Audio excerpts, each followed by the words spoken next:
Hello guys, good evening to everyone. आप सभी का स्वागत है पॉकेट नॉवल की इस राइटर्स मीट में, जहां आज हमारे साथ मौजूद है नूर अशफक। नूर, सबसे पहले आपका ढेर सारा वेलकम इस राइटर्स मीट में। एंड जैसा कि आपने बताया, आप एक गुजराती हैं लेकिन पिछले 2 साल से राजस्थान में रह रही हैं, तो एक राजस्थानी का दूसरे राजस्थानी को स्वागत है। एक्चुअली हाँ, मैं भी थैंक यू। राजस्थान से ही हूँ।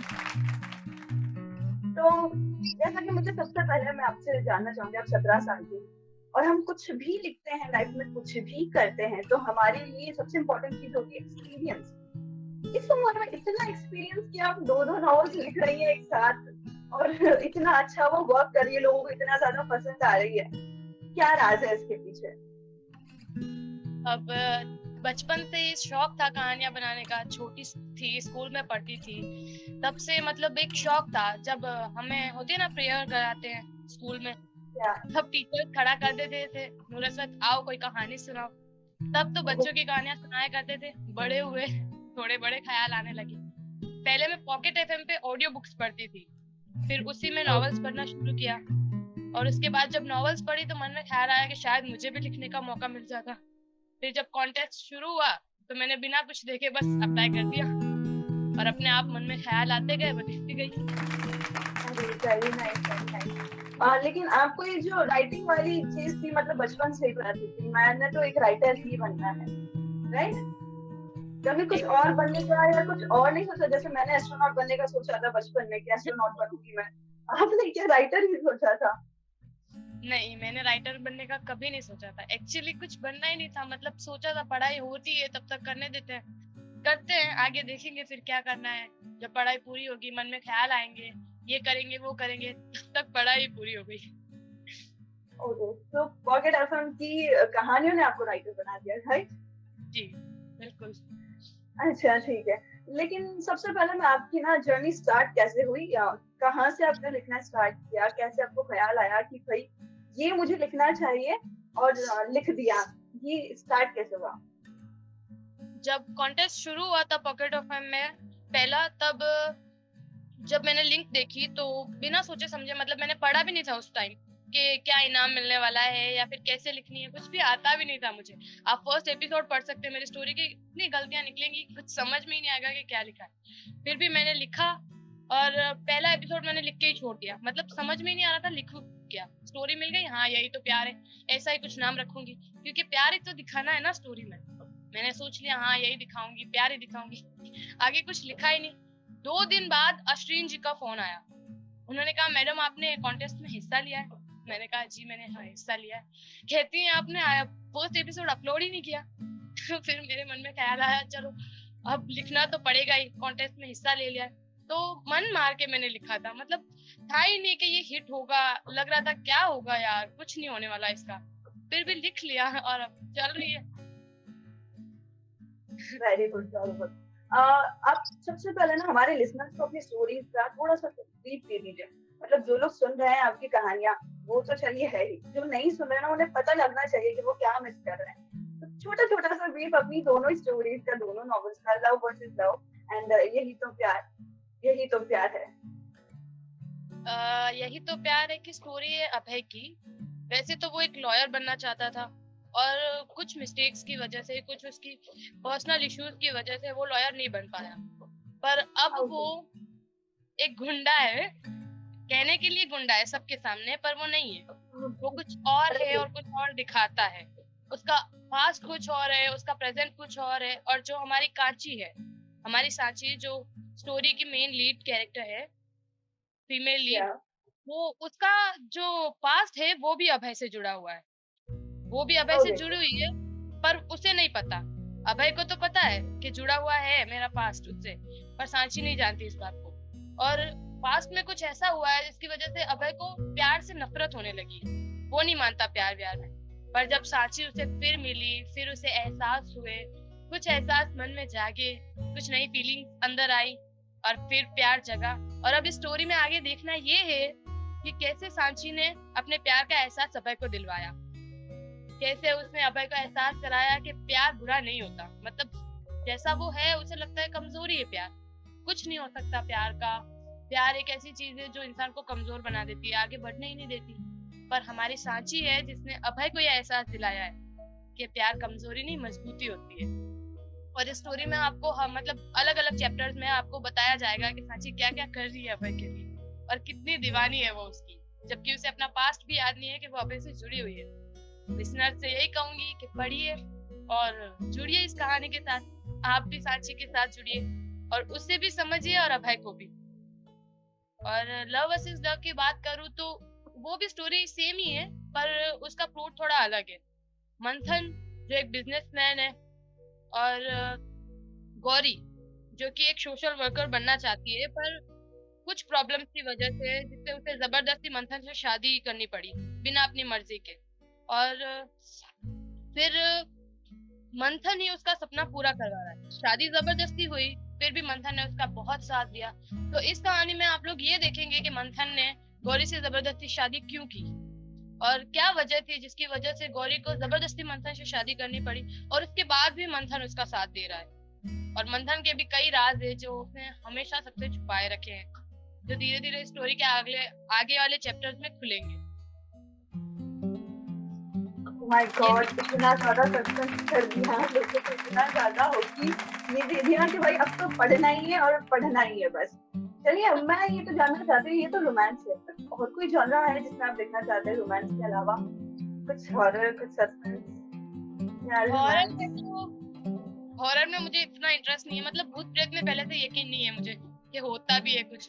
फिर भी मैंने कोशिश की थी एक लिखने की, उसमें मतलब जो हीरो है, अभी मैंने वो स्टोरी को पूरा नहीं किया है, अभी सिर्फ 12 एपिसोड मैंने लिख के छोड़ दिए उसकी, पर उसमें भी मैं लिख नहीं पा रही हूँ। मतलब हॉरर टाइप मुझसे होता ही नहीं है ना मैं भूत में मानती हूँ ना किसी को चाहती हूँ कि वो माने कि भूत होते हैं। ये ऐसी बात हो गई है यार। चलिए कोई नहीं, आप नहीं मानते तो फिर लिख भी नहीं सकते। मैं ये जानना चाहती हूँ कि आपने आप है गुजरात से, राजस्थान में आप रह रही हैं, लेकिन आपकी जो दोनों स्टोरीज है वो पटना और मुंबई के बारे में, बिहार, पटना और मुंबई के बारे में। तो आपने वहाँ के बारे में कुछ मतलब रिसर्च किया या ऐसे ही आप लिखने लगी और धीरे धीरे आगे बढ़ती है स्टोरी? वहाँ का कल्चर वगैरह कुछ तो स्टडी किया होगा?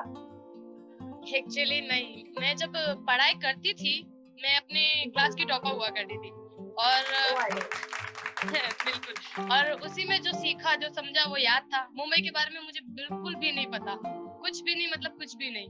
पटना के बारे में तो फिर भी थोड़ा बहुत कुछ पता था, वो लिख दिया और आगे फिर स्टोरी चलती गई। जैसे हो रहा है वैसे हो रहा है, और कुछ समझ में नहीं आता है तो गूगल पे सर्च कर लेते हैं, उसके अलावा कुछ नहीं। अच्छा, ये तो था आपका राइटिंग जर्नी है ना, लेकिन राइटिंग के अलावा भी पर्सनल लाइफ होती है, पर्सनल इंटरेस्ट होते हैं, हॉबीज होती है, मतलब हम कुछ अलग चीजें करना पसंद करते हैं। तो आप क्या चीजें करना पसंद करते हैं अपने खाली टाइम में और अपने फ्रस्ट्रेशन वाले टाइम में जब आपको कुछ नहीं करना, राइटिंग भी नहीं करनी? सिंगिंग, या तो गाती हूँ, जैसे हूँ बड़ी बेसुरी पर फिर भी शौक बड़ा है। चलिए, आज मीट खत्म होने से पहले एक सिंगिंग सेशन भी हो ही जाएगा। फिलहाल मेरी तो बातचीतों का सिलसिला है ना, चलने ही वाला है, मतलब कभी खत्म नहीं होगा। लेकिन मेरे जो मेंबर्स है, कोलीग्स है मेरे, वो बड़ी मतलब चाह रहे हैं कि यार ये थोड़ा हमारे साइड में कर दे, हमारे को भी कुछ बहुत सी चीजें पूछनी है। तो मैं जाने की तरफ हैंड ओवर करती हूँ, उनको बोलती हूँ कि आप जो बातचीत को रहना स्टार्ट करें। Thank you Nikita. हाय नू। हाय जान।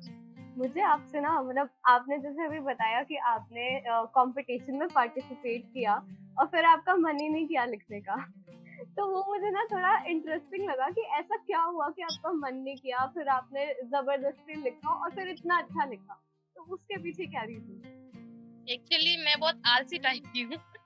मुझे बहुत देर बैठना और लिखना बिल्कुल नहीं आता, ऊपर से हिंदी टाइपिंग, गुजरात से हूँ तो हिंदी थोड़ा मुश्किल है, और हिंदी टाइपिंग मैंने कभी की भी नहीं थी, इंग्लिश था सो था। फिर 2-3 लाइंस लिखी और मन किया छोड़ो यार, किया तो किया, अब नहीं लिखना है। फिर जब अश्विन जी ने कॉल किया तब एहसास हुआ कि नहीं यार, अब किया है तो कुछ कर ही लेते हैं, क्या फर्क पड़ता है। बोरिंग टाइप की हूँ थोड़ी, इसलिए। नहीं, बोरिंग तो मैं नहीं कहूंगी, क्योंकि अगर आप इतनी अच्छी कहानियां लिख रहे हैं तो आप बोरिंग तो नहीं हो सकते। और जब भी आपने हमें अपनी कहानियां सुनाई, मैं सबको देख रही थी, सबके एक्सप्रेशन ऐसे थे ना, सब इतने ध्यान से आपकी कहानियां सुन रहे थे क्योंकि सबको इंटरेस्ट आ रहा था। आपने जो अपनी कहानी लिखी, इसमें आपको पहले इंटरेस्ट नहीं आया, फिर आपने एकदम से लिखी एंड आपने, और अब आपकी स्टोरी पे 700K प्लस व्यूज हो चुके हैं, तो आपको वो देखकर कैसा फील होता है?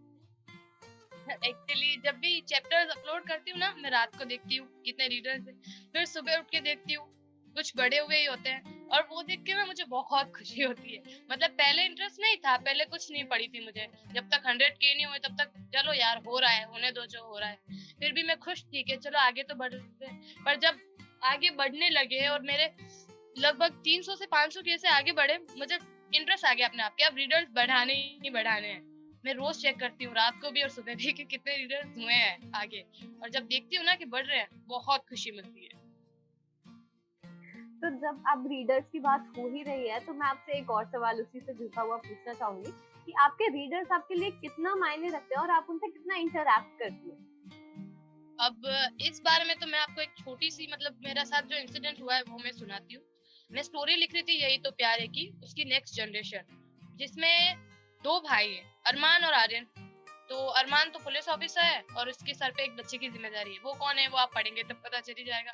और जो आर्यन है वो प्ले बॉय है, मतलब उसे प्यार व्यार में इंटरेस्ट नहीं है, और उसका भी एक पास्ट है कि क्यों नहीं है। तो वो हर लड़की के साथ फ्लर्ट करता है और कई लड़कियों के साथ उसके फिजिकल रिलेशनशिप्स भी है।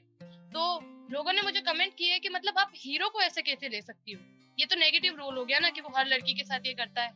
और हीरोइन का नाम मैंने कांची रखा था, तो कहते हैं कांची के साथ फिट नहीं हो रहे।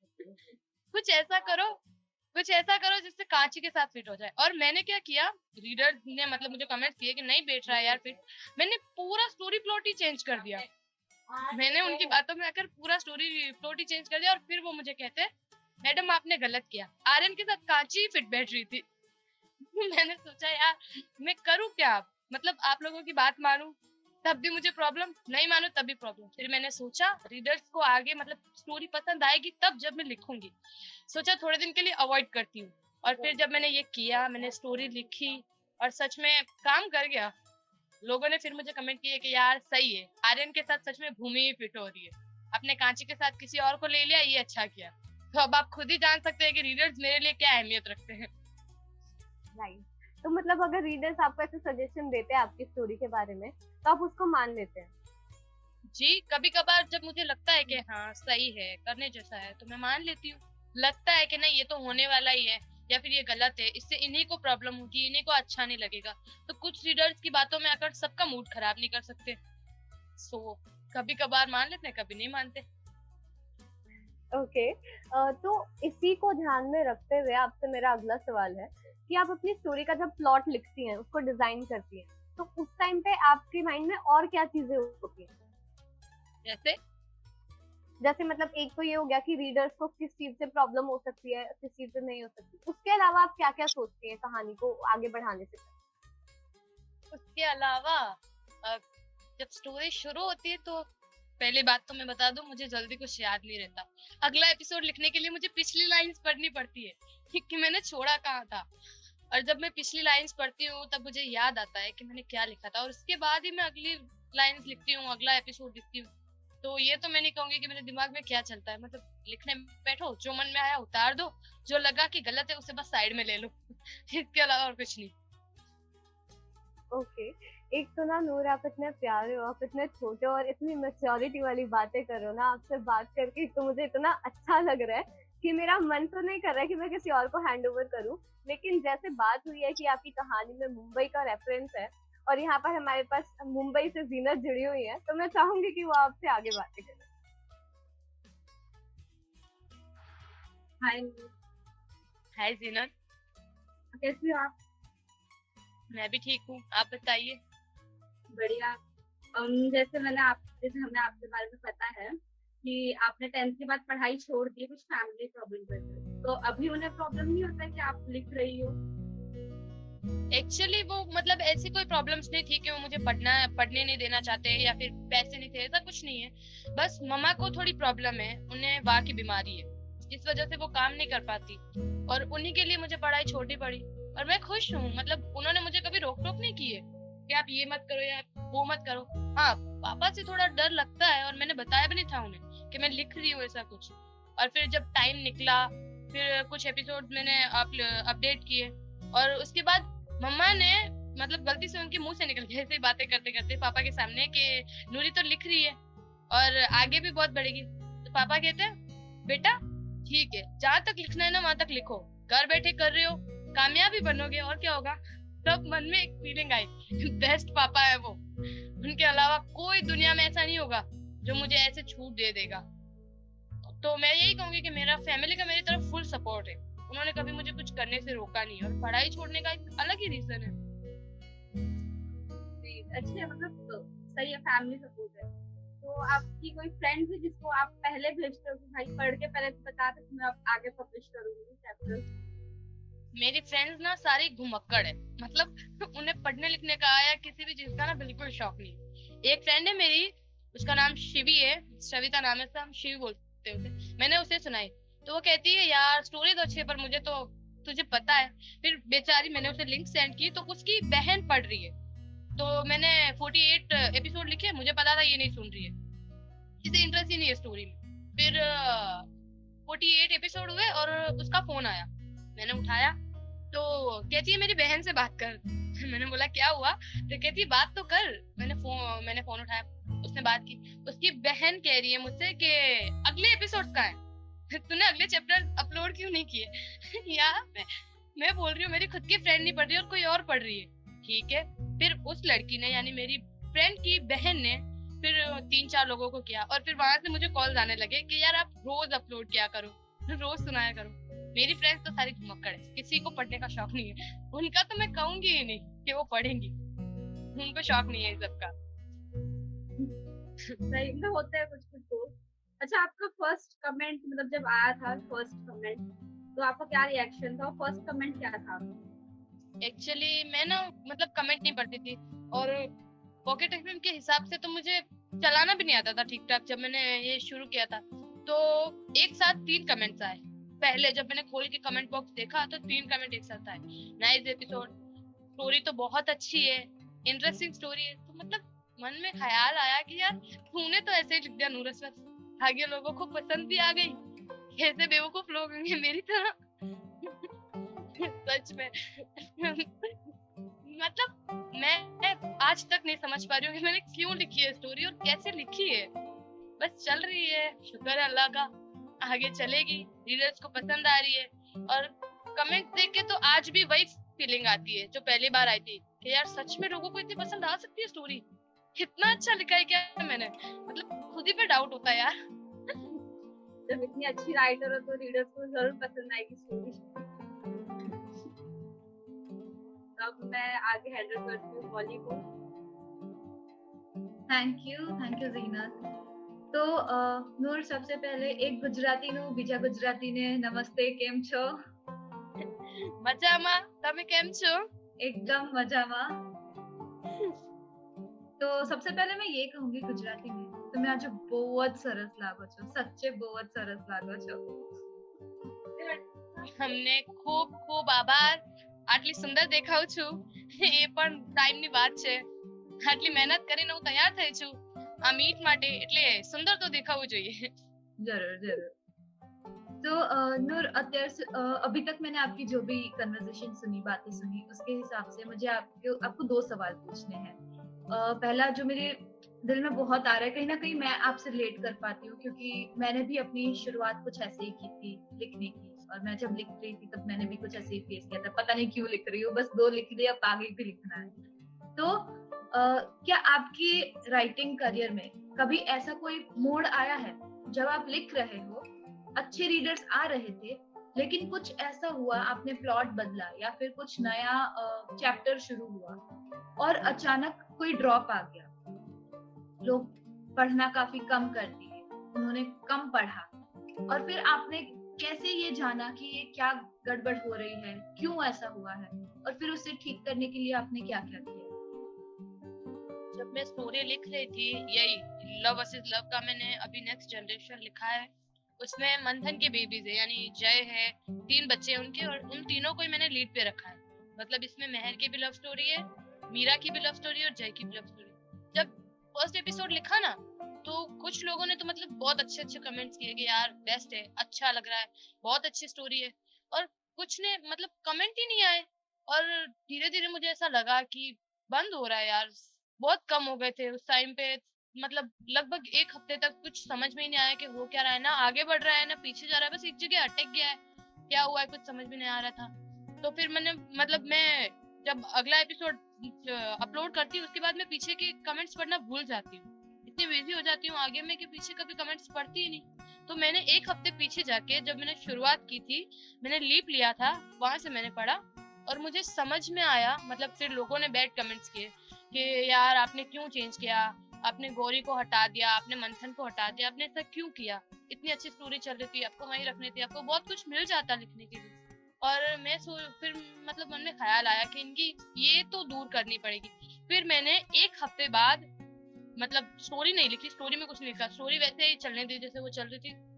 मैंने उन्हें अलग से नोट किया कि यार मतलब हर अंत के बाद ही तो एक आरंभ होता है ना, जहां तक एक चीज खत्म नहीं होगी दूसरी शुरू कहाँ से होगी। अब मैं कहाँ तक चलाए जाऊंगी स्टोरी को, अगर फिर स्टोरी में कुछ बचेगा नहीं तो आपको ही बोरिंग लगेगी, और आगे स्टोरी ना लिखूं तो इसमें कहाँ तक अटकी रहूंगी मैं। मैंने उन लोगों को समझाया क्योंकि वो लोग सिर्फ पढ़ रहे थे उन कैरेक्टर्स को, मैंने उन कैरेक्टर्स को बनाया है, मैं ज्यादा जुड़ी हुई थी उनसे। फर्स्ट एपिसोड जब मैंने लीप के बाद लिखा था ना, मन ही नहीं कर रहा था लिखने का, मतलब कुछ छूट रहा है, कुछ अलग है यार, गौरी मंथन के बिना कैसे लिखूंगी, क्या होगा। उनसे ज्यादा मुझे ख्याल आ रहे थे कि यार कैसे चलेगी स्टोरी इनके बिना। और मैंने यही बात उन लोगों को भी समझाई कि मैं भी सैड फील कर रही हूँ कि वो लोग स्टोरी में नहीं है, पर अब कुछ नहीं कर सकते क्योंकि लीप आगे आया, यानी कोई अगर शुरुआत हुई है तो समझ लो कि पीछे की दुनिया पीछे छूट चुकी है और आगे बहुत कुछ अच्छा हमें नया मिल ही जाएगा। और उसी से शुरुआत करते हैं। और उसके बाद मतलब एकाएक फिर से कमेंट्स मेरे फुल आने लगे और लोगों ने कमेंट किए कि मैम आपने सही बात कही है कि आप ज्यादा कनेक्टेड हो इससे, आपने कैरेक्टर्स बनाए हैं और हमने सिर्फ पढ़े पर हम भी उतने ही कनेक्टेड थे। फिर मैंने उन्हें फिर से मतलब रिप्लाई किया कि यार इन कैरेक्टर्स के साथ आप थोड़ा कॉम्प्रोमाइज करके देखो, थोड़ी कोशिश करो, अच्छे लगने लगेंगे। और फिर कमेंट्स धीरे धीरे बढ़ने लगे, रिव्यूज बढ़ने लगे, फिर रीडर्स बढ़ने लगे और लोगों ने मुझे फिर कमेंट किए कि मैम आपने सही कहा था, अच्छे लग रहे यार आगे के कैरेक्टर्स और इनकी स्टोरी भी अच्छी लग रही। और आज ही मतलब मैं अभी लिख रही थी चैप्टर और मैंने पीछे के कमेंट्स पढ़े तो लोगों ने उनमें लिखा मीरा की कहानी सुनाना, हिकेरा महर की कहानी सुनाना। तो मुझे लगा यार पहले ये वही लोग हैं जो मतलब मंथन और गौरी को छोड़ तक नहीं रहते, और अभी लोग खुद बता रहे हैं कि इसे चुनो उसे चुनो। और मैं कंफ्यूज हो गई हूँ अब फिर किसकी लिखूं मैं। मैंने जो सोच रखा है उसके हिसाब से तो सही चल रहा है, पर रीडर्स की भी कभी कभार सुननी पड़ती है। ओके, तो very satisfying answer from your side Noor, बहुत अच्छा लगा मुझे, काफी कुछ समझने को मिला। दूसरा मेरा सवाल ये है कि मेरे हिसाब से ये मुझे लगता है कि एक अच्छा रीडर या फिर एक अच्छा लेखक, एक अच्छा रीडर एक अच्छा लेखक होता बन सकता है, और एक अच्छा लेखक एक बहुत अच्छा रीडर पास्ट में होता है। होता है। तो आपके हिसाब से ये कितना सही है? क्या आपने कभी अपनी नॉवेल को लिखने के लिए, कोई आइडियाज लेने के लिए कोई और नॉवेल कहीं से या फिर कोई और कहानी पढ़ी है, उसका रेफरेंस लिया है? मैं यही कहूंगी कि जो कहानी लिख रहा है ना वो तभी लिख पाता है जब वो कहानी सुनता है या पढ़ता है। मतलब जिसे पढ़ने का शौक है, लिखने का शौक अपने आप उसके अंदर आ ही जाता है। या कहूँ कि लिखने का शौक हो या ना हो, पढ़ने का होता ही है। तो मैं कहानियां पढ़ रही थी तब मेरी फेवरेट कहानियां हमेशा से रोमांटिक ही रही है, मुझे हॉरर में इंटरेस्ट नहीं था, मुझे थ्रिलर में इंटरेस्ट नहीं था, सिर्फ रोमांटिक। और उसी के एपिसोड मुझे नहीं आते। तो जब मैं ऐसा कुछ कर रही होती थी कि मैं लिख रही हूँ और वहां बीच में गैप में अगर आप रोमांटिक स्टोरी लिख रहे हो तो रोमांस तो अंदर लिखना ही पड़ता है, मुझे कुछ समझ में नहीं आता था। तो मैं जो रोमांटिक स्टोरीज आगे चल रही है दूसरों की, जो मैं हमेशा से पढ़ती आ रही हूँ, सोनल ध्रुवा जी की है, साइलेंट लव है और बहुत सी ऐसी है, मैं उन्हें पढ़ के उनमें देखती थी कि उन्होंने क्या लिखा है और उसी में से मतलब हर एक में से थोड़ा थोड़ा थोड़ा थोड़ा लेके मैं रोमांटिक पार्ट्स लिखती थी, रोमांटिक सीन्स लिखती थी, क्योंकि मैं जीरो हूँ उस मामले में, तो मुझे कुछ नहीं आता। तो मैं कहूंगी कि हाँ सही है, जब तक आप पढ़ोगे नहीं तब तक लिखोगे नहीं, क्योंकि पढ़ते हो ना तो जो तो एक तो आपके मन में है वो तो आप लिखोगे ही, पर जो पढ़ोगे ना तो दूसरों से भी कुछ ना कुछ सीखने को मिल ही जाएगा। आप कुछ और लिख रहे हो, दूसरे ने कुछ और लिखा है, तो आप सोचोगे यार इसका कंटेंट बेटर है, इससे ही कुछ ले लेते हैं, हाँ ये लाइन इसने सही लिखी है, ये मैं भी लिखूंगी। हाँ ये वाला सही है, ये मैं भी करूंगी। और उसमें उसमें आप एक अच्छे राइटर बन जाते हो, आपको पता भी नहीं चलता। तो सही है, पहले रीडर बनो, और जब आप बेस्ट रीडर हो ना तो आप बेस्ट राइटर भी हो। यही आंसर है मेरा। थैंक यू सो मच नूर। आपके हर जवाब ने मुझे ऐसे एक अनोखे एक्सपीरियंस से भर दिया है। मेरे पास शब्द नहीं है कि मैं क्या कहूँ। मुझे सीखने को इतना कुछ मिला है, और अब मैं चाहती हूँ कि ये सीखने का मौका हमारी टीम के दूसरे मेंबर रघुवीर को भी मिले। रघुवीर, over to you. Thank you so much Molly. And सबसे पहले तो नूर जी आपका स्वागत है हमारे इस टीम की ओर से। और जैसे कि मैंने पूरी कन्वर्सेशन सुनी तो मुझे ऐसा लगा था कि मुझे भी मौका दो, मैं भी बोलना चाहता हूँ। बार बार मन में आ रहा था यहाँ पर, लेकिन मैंने कहा नहीं, लोगों पहले बोलूंगा। तो मेरा लास्ट में नंबर आया। अभी जितनी भी कन्वर्सेशन सुनी इसमें आपका एक कॉन्फिडेंस देखा मैं, जो कि बहुत ऐसा 17 साल में लगता ही नहीं है कि आप 17 साल की हो और इस कॉन्फिडेंस के लेवल पे आके बात कर रही है। तो ये बहुत पॉजिटिव चीज है और ऐसा हर राइटर में होना चाहिए। तो दूसरा ये है कि मैं आपके कुछ जो स्टोरी जो कैरेक्टर हैं उनके बारे में कुछ डिस्कस करना चाहूँगा। जैसे आप वो पटना की जो लिख रही हो, लव वर्सेस लव में, पटने के ऊपर, तो वहां पे जो आप डायलॉग उसे डिलीवर करवा रहे हो कैरेक्टर से, वो एक्चुअल में ऐसा फील करा रहा है कि वो पटना का ही है। तो ये खूबी कैसे लेके आपके कैरेक्टर, जैसे वो लैंग्वेज जो होती है ना, अरे नहीं ऐसा नहीं है वो, तो वो कैसे पकड़ते हो आप? एक्चुअली अब मैं बिहार की बात करूँ तो वहाँ पर बिहारी तो चलती है, भोजपुरी बिहारी, पर लोग हिंदी भी बोलते हैं। मतलब मैं छोटी थी जब सीरियल्स देखा करती थी, जो आया करते थे डेली सोप, उनमें एक स्टोरी आया करती थी बेगूसराय से, नाम भी वही था, और मैंने उसमें देखा था मतलब कि हिंदी भी चलती है। तो गौरी का तो नहीं, पर मंथन का कैरेक्टर जो है वो पूरा मुझसे बना है। मैं लेफ्टी हूँ, मंथन लेफ्टी है, परिवार की परवाह करता है, मैं परिवार की परवाह करती हूँ। वो गुस्सैल है, मैं भी गुस्सैल हूँ। वो गुस्से में कुछ भी कर देता है और मैं भी वैसी हूँ। तो मैं कहूंगी कि मंथन का जो कैरेक्टर ना वो पूरा मेरी तरह है। तो मैं खुद सोचती हूँ कि अगर मैं ये डायलॉग बोलती तो किस तरह से बोलती। मतलब अगर एक मैंने लाइन लिखी थी, उसमें मंथन एक अपने सिक्योरिटी को सुना रहा था, कुछ हिंदी में बोला था और उसे समझ में नहीं आ रहा, तो वो बोलता है अब तो बिहारी सुन के ही मानेगा तू। और उसने सुनाया कुछ इस तरह, अबे बखला गए हो का, समझ में नहीं आ रहा, एक बार तुमको बोल दिए हैं कि समझ लो तो काहे ना बतिया रहे हो। अब ये पहले मैंने खुद पे ट्राई किया कि मैं किस तरह से बोलूंगी, और जब मुझे लगा कि हाँ इस तरह से सूट करेगा, ज्यादा गुस्से में नहीं, ज्यादा धीरे नहीं, मतलब मस्ती टाइप, जैसे वो मस्ती भी कर रहा है और उसे सुना भी रहा है, तो इस तरह। और रही बिहारी की बात, तो जितनी मुझे आती है मैं उतनी अंदर डालूंगी, क्योंकि फिर खामखा कुछ रॉन्ग हो जाएगा। और बिहारी मतलब बिहार के भी लोग हैं, वो भी स्टोरी पढ़ते हैं।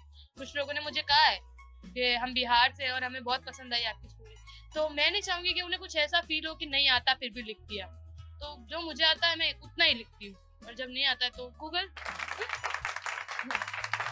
तो जैसे कि मैं आपका वो फर्स्ट चैप्टर पढ़ रहा था, तो मुझे ऐसा लगा कि एक्चुअल में जो मतलब वहाँ का सिनेरियो वो चल रहा है आंखों के सामने, ऐसा फील हो। उस कैरेक्टर का बहुत अच्छा लिखा है। और दूसरा मेरा सवाल ये है कि जैसे लव वर्सेस लव, प्यार दूसरी कहानी है, तो ये मतलब जो आप प्यार के ऊपर लिख रहे हो तो उसमें एक लंबा चौड़ा एक्सपीरियंस चाहिए होता है इसमें जाके डीप में लिखने के लिए। तो आपने इतनी कम उम्र में एक्सपीरियंस गेन कर लिया और आप लिख रहे हो, कैसे? मतलब काफी अच्छा अनुभव चाहिए इसके। लव के बारे में तो एक ही डेफिनेशन रही है हमेशा से, परवाह है तो प्यार अपने आप हो ही जाता है। और यहाँ मंथन के मन में परवाह तो है, मतलब प्यार तो है, पर थोड़ा अलग टाइप से। और मैंने ये नहीं किया है कि जबरदस्ती का प्यार है या ऐसा वैसा है, वो है ये है। मंथन अपने परिवार से वैसा ही प्यार करता है जैसा गौरी फील करती है सबके लिए, पर गौरी के साथ थोड़ा अलग हो जाता है उसका। और गौरी तो हमेशा सबके साथ ही ऐसी है, मतलब गौरी के लिए प्यार ये है कि आप किसी के लिए परवाह करते हो या किसी को देख के दिल धड़क उठता है, मन में एक ही ख्याल आता है यार ये तो मेरा ही है, कुछ भी हो जाए इसके लिए तो मैं मर भी जाऊं ना तो गम नहीं। और एक तरफ हमारे मंथन है जिन्हें लगता है कि अगर मैं जबरदस्ती ना करूं तो प्यार कहाँ से हुआ, मतलब अगर मैंने जबरदस्ती छीना नहीं, तुम्हें अपनाया नहीं, तो ये प्यार कहाँ हुआ। और उसे हम डर है, ये कोई ऐसा नहीं है कि वो हमेशा से ही ऐसा है कि जबरदस्ती प्यार लो, कुछ है पास्ट में उसके जिससे उसे डर लगता है ऐसे गौरी की तरह प्यार करने में, इसीलिए वो हमेशा बस जल्दबाजी में रहता है। ये मेरी मम्मा है। तो हम सबकी तरफ से नमस्ते बोल रहे हैं। एक्चुअली ये कब से मेरे आसपास बैठ के सुन रहे हैं कि क्या बातें हो रही है। मैं पहली हूँ जो मोबाइल पे ये कुछ कर रही हूँ। मैं पहली हूँ जो मोबाइल पे कुछ कर रही हूँ अपने घर से। तो मेरे मम्मा पापा भी हमेशा डांटते रहते मेरे भाइयों को, कुछ करो यारो, कुछ करो, देखो बच्ची कितना कुछ कर रही है, तुम भी करो। तो बस कब से चारों तरफ मेरे बैठ के सुन रहे हो कि बातें क्या हो रही, और बार बार मुझे बता रहे धीरे बोल, जोर से बोल, ये बोल, वो बोल। उनको बताना कि उनकी बेटी बहुत अच्छा मुकाम हासिल कर रही है और आगे और ज्यादा हासिल करे। आमीन। उनको हमारे मेरा बस एक लास्ट क्वेश्चन था, बहुत लोग वेट कर रहे हैं, मैं उनके चेहरे देख पा रहा हूँ।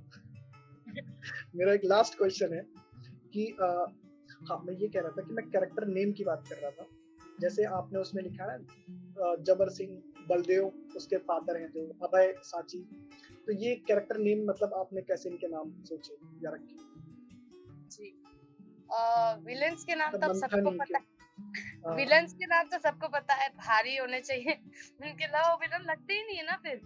तो वो बलदेव, जबर, ये थोड़े डरावने टाइप हो जाते हैं। जैसे कि मेन जो है डरावनी अम्मा जी, अम्मा जी खुद ही ऐसा वर्ड है इतना डरावना लगता है, फिर भी उनका नाम है भवानी देवी। अब ये इतना डरावना नाम है तो लोगों को अपने आप लगता है ना कि हाँ है कुछ, मतलब ये खतरनाक ही होगी। बस मेरे मन में भी वही होता है, देखती हूँ अगर पॉजिटिव कैरेक्टर बनाना है तो उसके लिए एक ऐसा नाम लो जो आपने खुद हमेशा पॉजिटिव में फील किया। जैसे कि मंथन का ही नाम ले लो, तो मंथन को कोई नेगेटिव नहीं सोच पाएगा। अगर आप नाम सोचते हो, किसी बच्चे का नाम रखने की बारी आती है तो आप सोचते हो तो आप सोचोगे मंथन। हाँ, मंथन का मतलब होता है विचार विमर्श और प्रतिबिंब, तो अच्छा नाम है यार, बुरा नहीं है। पर जब आपको मैं जबर रखने को कहूंगी आप रखोगे नहीं, वो लगता ही डरावना है। बस यही फील करके नाम बनाए हैं, नेगेटिव कैरेक्टर्स के डरावने, और जो प्यारे कैरेक्टर्स हैं उनके प्यारे प्यारे, जो मुझे प्यारे लगते हैं। बहुत बहुत धन्यवाद आपका इतने सारे सवालों का जवाब देने के लिए, और मेरी हमारी तरफ से सबको नमस्ते, अपने घर वालों को बोलते हैं। बाकी मैं आगे पास करता हूँ। Go ahead. मैं आपकी इतनी सारी कॉन्वर्सेशन की एक बात जरूर बोलना चाहूंगी, आप बहुत प्यारे हो और बहुत सच्ची भी हो। मतलब बातों से पता लग जाता है इंसान कितना सच्चा है और कितना ट्रांसपेरेंटली वो बोलते हैं, अपने आप को बताते हैं कि जो फैक्ट होता है मन में वही चीजें बाहर होती है। तो आप बिल्कुल सच्चे और प्यारे हो। अब मैं आपसे पूछना चाहूंगी कि लाइक ये तो आपकी बहुत स्टार्टिंग है, अब तो आप 17 के हो, तो आपके फ्यूचर प्लान्स क्या है? मतलब अपनी राइटिंग करियर के अंदर आप क्या, कहाँ जाना चाहती है, किस मुकाम पे जाना चाहती है? एक्चुअली मैंने जो अभी बताया ना आपको, अश्विन जी को आप जानती होंगी सबने, हाँ उनकी जी, ना हाँ एक जी। अभी बुक आई है द मुसाफिर। तो या, मैंने, हाँ, उन्होंने स्टेटस लगाया था, उनका नंबर है मेरे पास, उन्होंने स्टेटस लगाया था उनकी बुक का। तो मन में ख्याल आया यार एक दिन अपनी बुक छापनी है, इतना करूंगी ना, इतनी मेहनत करनी है कि एक दिन ऐसे ही मेरे नाम की भी बुक बनेगी और मैं भी ऐसे स्टेटस लगा रही होंगी कि देखो भाई मेरी बुक है। आमीन, जरूर होगी। आमीन, तुम आमीन। सोच रही हूँ, मतलब मेरे घर में ऐसा कोई नहीं है, मेरे मतलब फैमिली बिजनेस है, वही करते हैं सब, और मुसलमान हूँ, तो हमेशा से एक सोच रही है यार कि आगे बढ़ने देंगे या नहीं देंगे। पर हमेशा से मेरे परिवार वालों ने मुझे सपोर्ट किया है, ऐसा मुझे उनसे कभी फील नहीं हुआ है कि मतलब नहीं कर सकते आप, कि आप लड़की हो घर में रहो, ये करो वो करो। तो जैसे उन्होंने मुझे आजादी दी है ना, मैं भी पंख फैला के उड़ना चाहती हूँ, जहाँ तक उड़ सकती हूँ ना वहाँ तक उड़ूं। या तो आपने जैसे लिखना स्टार्ट किया और आपको, आपने बताया आपको एक सही प्लेटफॉर्म मिल गया, तो उसका आपका एक्सपीरियंस कैसा रहा? मतलब आपको सही टाइम पर सही चीज मिल जाने की खुशी कुछ और होती है, और आप राइटर जब बनना चाहते थे तभी आपको पॉकेट नॉवल के बारे में पता चला, तो क्या एक्सपीरियंस रहा पॉकेट नॉवल के साथ आपका? आप हमें ये बताइए। अब एक्सपीरियंस का तो क्या कहूँ, जब पढ़ती थी तब अच्छा लगता था कि वाह यार बहुत अच्छा प्लेटफॉर्म है, स्टोरीज इतनी अच्छी अच्छी आती है, मतलब क्या कहना। और फिर जब लिखने लगी तो और आसान हो गया, पढ़ भी लो लिख भी लो, डबल फायदा। फिर सैलरी का तो अभी मुझे 6 महीने से मैं लिख रही हूँ, मुझे कुछ नहीं मिला है, पर फिर भी मैं खुश हूँ कि आगे बढ़ रही हूँ। मुझे कुछ नहीं मिला है अब तक पॉकेट नॉवल की तरफ से या पॉकेट एफएम की तरफ से, बट खुशी होती है जब लिखती हूँ और रीडर्स को देखती हूँ। अब पैसों का तो क्या है, मिलेंगे जब मिलेंगे, पर अभी फिलहाल तो मैं खुश हूँ, इतने रीडर्स हैं, उन्हें स्टोरी पसंद आ रही है, मैं भी खुश हूँ कि मैं स्टोरी लिख रही हूँ, एक लाइन बन गई मेरे करियर की। तो अच्छा एक्सपीरियंस रहा पॉकेट नॉवल की तरफ से, लिख भी सकती हूँ, पढ़ भी सकती हूँ और बहुत कुछ सीखने को ही मिलता है हमेशा। देखिए, इतने राइटर्स का प्यार तो आपको मिल ही रहा है और जल्द ही आपको आपकी मेहनत की, आपका जो टैलेंट है उसकी सैलरी भी मिलेगी। अभी मैं आपसे ये एक और चीज पूछना चाहती हूँ कि जैसे बहुत ऐसे राइटर्स होते हैं जो लिखना चाहते हैं लेकिन उन्हें पता नहीं होता कि स्टार्ट कहाँ से करें और कैसे करें। जो न्यू राइटर्स होते हैं उन्हें आप क्या टिप्स देना चाहेंगे अपनी राइटिंग स्टार्ट करने के लिए? उन्हें टिप्स देना चाहूंगी, पहले तो मैं यही कहूंगी कि अगर आप कोई स्टोरीज पढ़ रहे हो या रोमांटिक पढ़ रहे हो या फिर आप हॉरर स्टोरी पढ़ रहे हो, थ्रिलर पढ़ रहे हो, कुछ भी आप पढ़ रहे हो और आपके मन में उसे देख कर ही ख्याल आता है कि यार ऐसी स्टोरी एक मैं भी लिखूं तो कितना अच्छा होगा, तो मैं कहूंगी कि गलत नहीं है कुछ, उनसे ही आप कुछ सीखो, उनसे ही सीखने की कोशिश करो। ऐसे मतलब कॉपी मत कर लो आप कि आपने सब कुछ लिख लिया, पर जैसे कि आप देखते हो कि एक स्टोरी है, मतलब लड़की कमजोर है, लड़का मजबूत है, आगे चल के दोनों की बॉन्डिंग अच्छी हो जाती है, कुछ झगड़ा है, कुछ मेल है, तो आप अपनी स्टोरी में वैसा कुछ दिखाने की कोशिश करो। अगर आप नए नए लिख रहे हो, आपको लिखना नहीं आता है, तो पहले तो आप 3-4 दिन तक ना ये छोड़ ही दो, आप सिर्फ सोचो कि आपको क्या करना है। मतलब जब आप हॉरर सोच रहे होते हो तो आपको भूत, मतलब वो भूत ही याद आते हैं आपको जो आपने कभी देखे ही नहीं होते, तो आप ऐसी चीजों के बारे में मतलब सोचो जो आपको भूत से रिलेटेड हो, आपको भूत की आवाज कराए। जैसे कि आप मन में सोच रहे हो कि यार भूत कहाँ मिलेंगे, तो आप सोचते हो हाँ खंडरों में भूत होते ही है, सूने किले होते हैं, सूनी जगह होती है, बैठे बैठे आपको स्टोरी मिल जाती है, हाँ सूने किले में भूत होगा, फिर आप सूना किला ले लेते हो वहां से। अब सूना किला गांव में होता है, आप सोचते हो किला कहाँ का लूं, कहाँ से लूं, सोचते सोचते मन में बात होती है हाँ एक पुराना गांव होगा, वहाँ एक किला होगा और उसमें भूत होगा। फिर आप सोचते हो सिर्फ भूत से कहानी बनेगी, कोई चाहिए ना जिससे भूत डराए या जो भूत को डराए तो आपके मन में फिर वो ख्याल आएंगे कि हाँ एक कैरेक्टर ले लेता हूँ जो भूत से लड़े। और फिर जब आप सोचते हो ना, तो एक तो बात आपकी ये है कि आप कोई भी स्टोरी लिखो, भले आप पॉजिटिव बनाना चाहोगे उस स्टोरी को, आप हमेशा चाहोगे कि सच्चाई की और अच्छाई की जीत हो, प्यार करने वालों की जीत हो या फिर भूतों पे मतलब अच्छे लोगों की जीत हो। तो आपने सोच लिया कि कैरेक्टर आपने बनाया है जिससे आप भूत को लड़वा रहे हो, तो कुछ आप अपनी स्टोरी में स्टंट लाओ, कुछ ट्विस्ट लाओ, कभी भूत को जिताओ, कभी अपने हीरो को जिताओ, और जब एंड करो ना उस स्टोरी का, तो ये ध्यान रखना, बाकी की टिप्स तो मुझे नहीं पता, मैं खुद इतनी महान नहीं हूँ पर एक चीज कहूंगी कि जब भी एंडिंग करो ना वो पॉजिटिव होनी चाहिए। आप स्टोरी कितने भी अच्छे से लिख लो या कितनी भी बुरी लिख लो, मन में लोगों के एक ही ख्याल आता है कि अंत भला तो सब भला। जब वो अंत भला नहीं होगा ना तो लोग मतलब संतुष्ट नहीं हो पाएंगे, लोगों के मन में एक ख्याल रहेगा यार एंडिंग कितनी बोरिंग थी यार, वो रोएंगे इमोशनल होगी तो, या वो नाराज होंगे अगर बुरी एंडिंग हुई तो जितने भी रीडर्स है ना, आप शुरुआत अच्छी से करो या बुरे से करो, पर एंडिंग आपको हमेशा हैप्पी पे ही करनी है, अच्छे पे ही एंडिंग करनी है, क्योंकि जीत हमेशा सच्चाई की ही होती है। तो जितने भी लोग अभी लिखना शुरू कर रहे हैं उनसे यही कहूंगी, शुरू करो, बुरे से शुरू करो, बहुत बुरे से शुरू करो, पर एंडिंग करो ना तो उसे हैप्पी करना।